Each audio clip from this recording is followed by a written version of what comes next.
वाई शहरात काल खऱ्या अर्थाने प्रजासत्ताक दिन साजरा झाला। एका गरीब मुस्लिम समाजातील फळ विक्रेत्याच्या हस्ते ध्वजारोहण करण्यात आले।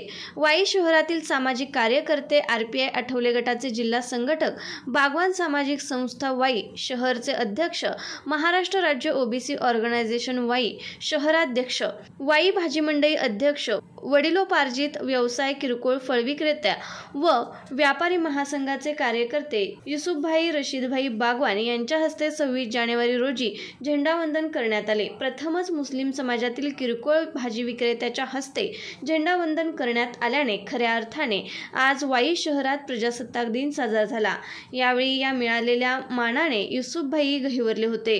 यावेळी नगराध्यक्ष, मुख्याधिकारी तसेच क्लास 1 ऑफिसर, नेते मंडळी व नागरिक मोठ्या संख्येने उपस्थित होते। VM news Marathi, Wai.